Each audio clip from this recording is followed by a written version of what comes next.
ನಮಸ್ಕಾರ. ದೇಶದ ಇಂದಿನ ಪ್ರಮುಖ ಸುದ್ದಿಗಳನ್ನ ನೋಡೋಣ. ನಾನು ರಂಜಿತಾ ರೇವಣ್ಣ. ತಮಿಳುನಾಡು ವಿಧಾನಸಭಾ ಚುನಾವಣೆಗೆ ಕೆಲವು ದಿನಗಳು ಬಾಕಿ ಇರುವಂತೆಯೇ ನಟ ದಳಪತಿ ವಿಜಯ್ ಅವರ ತಮಿಳಗ ವೆಟ್ರಿ ಕಳಗಂ ಮತ್ತು ನಟ ಕಮಲ್ ಹಾಸನ್ ಅವರ ಮಕ್ಕಳ್ ನಿಧಿ ಮಯ್ಯಂ ಪಕ್ಷಗಳಿಗೆ ಭಾರತೀಯ ಚುನಾವಣಾ ಆಯೋಗ ಗುರುವಾರ ಚುನಾವಣಾ ಚಿಹ್ನೆಗಳನ್ನು ಹಂಚಿಕೆ ಮಾಡಿದೆ. ಟಿವಿಕೆ ಪಕ್ಷಕ್ಕೆ ವಿಜಲ್ ಚಿಹ್ನೆ ನೀಡಿದ್ದರೆ ಎಂಎನ್ಎಂ ಪಕ್ಷಕ್ಕೆ ಬ್ಯಾಟರಿ ಟಾರ್ಚ್ ಚಿಹ್ನೆಯನ್ನ ನೀಡಲಾಗಿದೆ.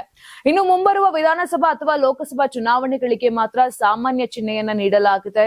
ಚುನಾವಣೆಯ ನಂತರ ಸಾಮಾನ್ಯ ಚಿಹ್ನೆ ಬಳಸುವುದನ್ನು ಅನುಮತಿಸಲಾಗುವುದಿಲ್ಲ ಅಂತ ಚುನಾವಣಾ ಆಯೋಗ ಹೇಳಿದೆ. ಸ್ವಿಟ್ಜರ್ಲೆಂಡ್ ನ ದಾವೋಸ್ ನಲ್ಲೂ ರಾಜ್ಯದ ಕುರ್ಚಿ ಸಂಘರ್ಷ ಸದ್ದು ಮಾಡಿದೆ. ವರ್ಲ್ಡ್ ಎಕನಾಮಿಕ್ ಫೋರಂನಲ್ಲಿ ಡಿಸಿಎಂ ಡಿಕೆ ಶಿವಕುಮಾರ್ ಭಾಗಿಯಾಗಿದ್ರು. ಇದೇ ವೇಳೆ ಮಾಧ್ಯಮವೊಂದಕ್ಕೆ ಪ್ರತಿಕ್ರಿಯೆ ನೀಡುವಾಗ ತಮ್ಮ ನಾಯಕರು ತಮಗೆ ನಿರಾಸೆ ಮಾಡಲಾರರು ಎಂಬ ವಿಶ್ವಾಸವಿದೆ ಅಂತ ಹೇಳಿದ್ದಾರೆ. ನಾನು ಸದಾ ಧನಾತ್ಮಕವಾಗಿದ್ದು ಆಸೆಯ ಮೇಲೆ ಬದುಕುತ್ತೇನೆ. ಶ್ರಮಕ್ಕೆ ಯಾವಾಗಲೂ ಫಲ ಸಿಗುತ್ತದೆ ಎಂಬ ನಂಬಿಕೆ ನನಗಿದೆ. ನನ್ನ ನಾಯಕರು ಖಂಡಿತವಾಗಿಯೂ ನನ್ನನ್ನು ನಿರಾಶೆಗೊಳಿಸುವುದಿಲ್ಲ ಎಂಬ ಪೂರ್ಣ ವಿಶ್ವಾಸವಿದೆ ಎಂದು ಹೇಳಿದ್ದಾರೆ. ಈ ಮೂಲಕ ತಮ್ಮ ಸಿಎಂ ಕನಸು ಜೀವಂತವಾಗಿರುವ ಬಗ್ಗೆ ಸುಳಿವನ್ನ ಕೊಟ್ಟಿದ್ದಾರೆ ಡಿಕೆ ಶಿವಕುಮಾರ್. ವ್ಯಕ್ತಿಯೊಬ್ಬ ಪತ್ನಿಯನ್ನು ಕೊಂದು ತಾನೂ ಗುಂಡು ಹಾರಿಸಿಕೊಂಡು ಆತ್ಮಹತ್ಯೆ ಮಾಡಿಕೊಂಡಿರುವಂತಹ ಘಟನೆ ಗುಜರಾತ್ನ ಅಹಮದಾಬಾದ್ ನಲ್ಲಿ ನಡೆದಿದೆ. ಗುಜರಾತ್ ಕಾಂಗ್ರೆಸ್ ನಾಯಕ ಮತ್ತು ರಾಜ್ಯಸಭಾ ಸಂಸದ ಶಕ್ತಿ ಸಿನ್ಹಾ ಗೋಹಿಲ್ ಅವರ ಸೋದರಳಿಯ ಯಶ್ ರಾಜ್ ಗೋಹಿಲ್ ತನ್ನ ಪತ್ನಿ ರಾಜೇಶ್ವರಿ ಜಡೇಜಾ ಅವರನ್ನ ಗುಂಡಿಕ್ಕಿ ಕೊಂದು ಬಳಿಕ ತಾನು ಆತ್ಮಹತ್ಯೆಗೆ ಶರಣಾಗಿದ್ದಾನೆ. ಮೂಲತಃ ಭಾವನಗರದ ದಂಪತಿ 2 ತಿಂಗಳಿನಿಂದ ಅಹಮದಾಬಾದ್ ನಲ್ಲಿ ನೆಲೆಸಿದ್ದರು. ಇಬ್ಬರಿಗೂ ಇದು 2ನೇ ಮದುವೆಯಾಗಿತ್ತು. ಇನ್ನು ಯಶ್ ರಾಜ್ ತನ್ನ ಮನೆಯಲ್ಲಿ ಬಂದೂಕನ್ನ ಏಕೆ ಇಟ್ಟುಕೊಂಡಿದ್ದರು ಹಾಗೂ ಆತ್ಮಹತ್ಯೆಗೆ ಕಾರಣವೇನು ಅನ್ನೋ ಬಗ್ಗೆ ತನಿಖೆ ಕೂಡ ನಡೀತಾ ಇದೆ. ಜಮ್ಮು ಕಾಶ್ಮೀರದ ದೋಡಾ ಜಿಲ್ಲೆಯಲ್ಲಿ ಶಸ್ತ್ರಸಜ್ಜಿತ ಸೇನಾ ವಾಹನವು ಸ್ಕಿಡ್ ಆಗಿ 200 ಅಡಿ ಆಳದ ಕಮರಿಗೆ ಉರುಳಿದ ಪರಿಣಾಮ 10 ಮಂದಿ ಸಿಬ್ಬಂದಿ ಸಾವಿಗೀಡಾಗಿದ್ದಾರೆ ಮತ್ತು 7 ಮಂದಿ ಗಂಭೀರವಾಗಿ ಗಾಯಗೊಂಡಿದ್ದಾರೆ. ಒಟ್ಟು 17 ಜನರಿದ್ದ ಸೇನಾ ವಾಹನವು ಎತ್ತರದ ಪೋಸ್ಟ್ಗೆ ಹೋಗುತ್ತಿದ್ದಾಗ ಚಾಲಕನ ನಿಯಂತ್ರಣ ತಪ್ಪಿ ಬದೇವ್ರ ಚಂಬಾ ರಸ್ತೆಯ ಕನ್ನಿ ಟಾಪ್ ನಲ್ಲಿರುವ ಕಮರಿಗೆ ಉರುಳಿ ಬಿದ್ದಿದೆ. ತಕ್ಷಣವೇ ರಕ್ಷಣಾ ಕಾರ್ಯಾಚರಣೆ ಪ್ರಾರಂಭಿಸಿದ ಸೇನೆ ಮತ್ತು ಪೊಲೀಸರು ಹಾಗೂ ಸ್ಥಳೀಯ ನಿವಾಸಿಗಳು ಗಾಯಗೊಂಡ ಸೈನಿಕರನ್ನ ಆಸ್ಪತ್ರೆಗೆ ಸ್ಥಳಾಂತರಿಸಿದ್ದಾರೆ. 77ನೇ ಗಣರಾಜ್ಯೋತ್ಸವ ದಿನಾಚರಣೆ ಹಿನ್ನೆಲೆ ಜನವರಿ 26ರಂದು ದೆಹಲಿಯ ಕರ್ತವ್ಯ ಪಥದಲ್ಲಿ ನಡೆಯಲಿರುವ ಪರೇಡ್ಗೂ ಮುನ್ನ ದೆಹಲಿ ಪೊಲೀಸರು ಸುರಕ್ಷತಾ ಕ್ರಮಗಳನ್ನ ಹೆಚ್ಚಿಸಿದ್ದಾರೆ. ಅತ್ಯಾಧುನಿಕ ತಂತ್ರಜ್ಞಾನದ ಮೂಲಕ ಬಹುಸ್ತರದ ಸುರಕ್ಷತಾ ವ್ಯವಸ್ಥೆಯನ್ನ ಜಾರಿಗೊಳಿಸಲಾಗಿದೆ. ದೆಹಲಿ ಪೊಲೀಸ್ ಮತ್ತು ಅರೆ ಸೈನಿಕ ಪಡೆಗಳ ಬಹುಸ್ತರದ ಸುರಕ್ಷಾ ವಲಯ ನಿಯೋಜಿಸಿದೆ. ಸಾವಿರಾರು ಐ ರೆಸಲ್ಯೂಷನ್ ಸಿಸಿಟಿವಿ ಕ್ಯಾಮೆರಾಗಳನ್ನ ಅಡ್ವಾನ್ಸ್ಡ್ ಫೇಶಿಯಲ್ ರೆಕಗ್ನೈಸೇಷನ್ ವ್ಯವಸ್ಥೆ ಜೊತೆಗೆ ಸಂಪರ್ಕಿಸಲಾಗಿದೆ. ಅಲ್ಲದೆ ಅಪರಾಧಿ ಹಿನ್ನೆಲೆಯ ವ್ಯಕ್ತಿಗಳು ಅಥವಾ ಕಳ್ಳತನದ ವಾಹನಗಳನ್ನ ಗುರುತಿಸಿದ ತಕ್ಷಣ ಅಲರ್ಟ್ ನೀಡುವ ಎಐ ವ್ಯವಸ್ಥೆಯನ್ನ ನಿಯೋಜನೆ ಮಾಡಲಾಗಿದೆ.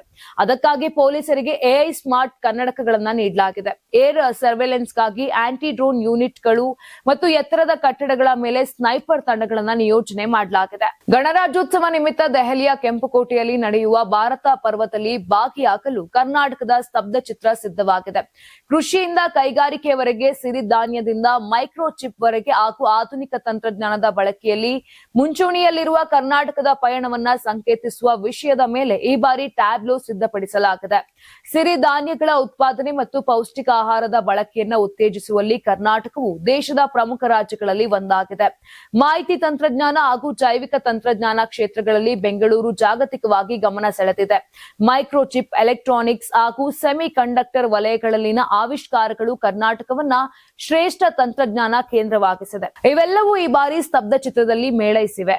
ಮಣಿಪುರದಲ್ಲಿ ಸ್ವಲ್ಪ ದಿನಗಳಿಂದ ತಣ್ಣಗಾಗಿದ್ದ ಶಾಂತಿಗೆ ಮತ್ತೆ ಭಂಗ ತರಲಾಗಿದೆ. ಚುರಾಚಂದಪುರ ಜಿಲ್ಲೆಯಲ್ಲಿ ಶಂಕಿತ ಕುಕಿ ಉಗ್ರರು ಮೈತಿಹಿ ವ್ಯಕ್ತಿಯನ್ನ ಅಪಹರಿಸಿ ಗುಂಡಿಕ್ಕಿ ಹತ್ಯೆ ಮಾಡಿದ್ದಾರೆ. ಜನಾಂಗೀಯ ಹಿಂಸಾಚಾರದಿಂದ ತತ್ತರಿಸಿದ್ದ ರಾಜ್ಯದಲ್ಲಿ ಕಳೆದ ಕೆಲವು ತಿಂಗಳುಗಳಿಂದ ಇಂತಹ ಘಟನೆ ವರದಿಯಾಗಿರಲಿಲ್ಲ.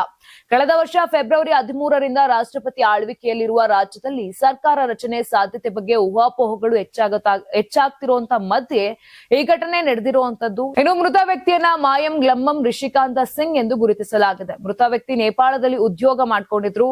3 ದಿನಗಳ ಹಿಂದಷ್ಟೇ ಮನೆಗೆ ಮರಳಿದ್ರಂತೆ. ಛತ್ತೀಸ್ಗಢದ ಬಲೋಡಾ ಬಜಾರ್ ಜಿಲ್ಲೆಯಲ್ಲಿರುವ ಉಕ್ಕಿನ ಸ್ಥಾವರದಲ್ಲಿ ಭಾರಿ ಸ್ಫೋಟ ಸಂಭವಿಸಿದ್ದು 7 ಕಾರ್ಮಿಕರು ಪ್ರಾಣವನ್ನ ಕಳೆದುಕೊಂಡಿದ್ದಾರೆ. ಬಕುಲಾಯಿ ಮೂಲದ ರಿಯಲ್ ಇಸ್ಪಾಟ್ ಸ್ಟೀಲ್ ಪ್ಲಾಂಟ್ ನಲ್ಲಿ ಕಲ್ಲಿದ್ದಲು ಕುಲುಮೆ ಇದ್ದಕ್ಕಿದ್ದಂತೆ ಸ್ಫೋಟಗೊಂಡು ದುರ್ಘಟನೆ ಸಂಭವಿಸಿದೆ. ಸ್ಫೋಟದ ಸಮಯದಲ್ಲಿ ಕಾರ್ಮಿಕರ ಗುಂಪೊಂದು ಕುಲುಮೆ ಪ್ರದೇಶದ ಸುತ್ತಲೂ ಶುಚಿಗೊಳಿಸುವ ಕೆಲಸವನ್ನ ಮಾಡ್ತಾ ಇದ್ರು. ಸ್ಫೋಟದ ಶಾಖ ಮತ್ತು ಸುಡುವ ಕಲ್ಲಿದ್ದಲಿನಿಂದ ಸಿಲುಕಿ ಸ್ಥಳದಲ್ಲೇ ಸಜೀವ ದಹನವಾಗಿದ್ದಾರೆ.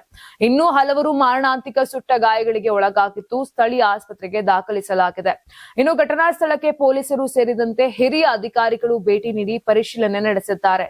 ಸ್ಫೋಟಕಕ್ಕೆ ಕಾರಣವೇನು ಅನ್ನೋ ಬಗ್ಗೆ ತನಿಖೆ ಕೂಡ ನಡೀತಾ ಇದೆ. ಬೋಜಾ ಶಾಲೆಯಲ್ಲಿ ಶುಕ್ರವಾರ ದಿನ ಹಿಂದೂಗಳು ಪೂಜೆ ಮಾಡಲು, ಮುಸ್ಲಿಮರು ನಮಾಜ್ ಮಾಡಲು ಸುಪ್ರೀಂ ಕೋರ್ಟ್ ಅನುಮತಿಯನ್ನ ನೀಡಿದೆ. ಮಧ್ಯಪ್ರದೇಶದ ದಾರ್ ಜಿಲ್ಲೆಯ ಐತಿಹಾಸಿಕ ಬೋಜಾ ಶಾಲೆಯ ಕುರಿತಾದ ದೀರ್ಘಕಾಲದ ವಿವಾದದ ಹೊಸ ಅರ್ಜಿಯ ಕುರಿತು ವಿಚಾರಣೆ ವೇಳೆ ಸುಪ್ರೀಂ ಮಹತ್ವದ ತೀರ್ಪನ್ನ ಪ್ರಕಟಿಸಿದೆ. ವಸಂತ ಪಂಚಮಿಯಂದು ಸರಸ್ವತಿ ಪೂಜೆ ಮತ್ತು ಬೋಜಾ ಶಾಲೆಯಲ್ಲಿ ನಮಾಜ್ ಮಾಡಲು ಎರಡೂ ಧರ್ಮದವರಿಗೆ ಜಾಗವನ್ನ ಹಂಚಿಕೊಳ್ಳುವಂತೆ ಸೂಚಿಸಿದೆ. ಮುಸ್ಲಿಂ ಸಮುದಾಯಕ್ಕೆ ಶುಕ್ರವಾರದಂದು ಮಧ್ಯಾಹ್ನ 1 ರಿಂದ 3 ಗಂಟೆಯವರೆಗೆ ಪ್ರಾರ್ಥನೆ ಸಲ್ಲಿಸಲು ಅನುಮತಿ ನೀಡಿದೆ. ಇನ್ನು ಪರಸ್ಪರ ಗೌರವ, ಸಹಿಷ್ಣುತೆ ಮತ್ತು ಸಹಕಾರವನ್ನ ಪ್ರದರ್ಶಿಸಲು ಹಾಗೂ ಶಾಂತಿಯನ್ನ ಕಾಪಾಡಿಕೊಳ್ಳಲು ಆಡಳಿತದೊಂದಿಗೆ ಕೆಲಸ ಮಾಡಲು ಎರಡೂ ಧರ್ಮದವರಿಗೆ ಸಲಹೆ ಕೂಡ ಕೊಟ್ಟಿದೆ.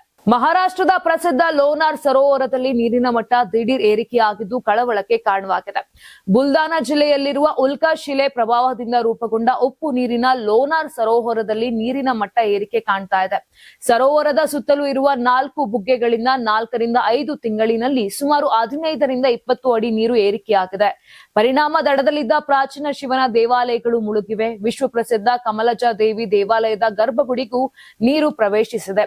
ದೇವಾಲಯದ ಮುಂಭಾಗದಲ್ಲಿರುವ ದೀಪಸ್ತಂಭವು ಅರ್ಧ ಮುಳುಗಡೆಯಾಗಿದೆ. ಇನ್ನು ನೀರಿನ ಏರಿಕೆಯಿಂದಾಗಿ ಸರೋವರದ ಜೀವ ವೈವಿಧ್ಯತೆಗೆ ಎದುರಾಗಿರುವ ಅಪಾಯವನ್ನ ಗಂಭೀರವಾಗಿ ಪರಿಗಣಿಸಿದ ಬಾಂಬೆ ಹೈಕೋರ್ಟ್ನ ನಾಗ್ಪುರ ಪೀಠವು ಸಾರ್ವಜನಿಕ ಹಿತಾಸಕ್ತಿ ಮೊಕದ್ದಮೆ ದಾಖಲಿಸಲು ಆದೇಶವನ್ನ ಕೊಟ್ಟಿದೆ.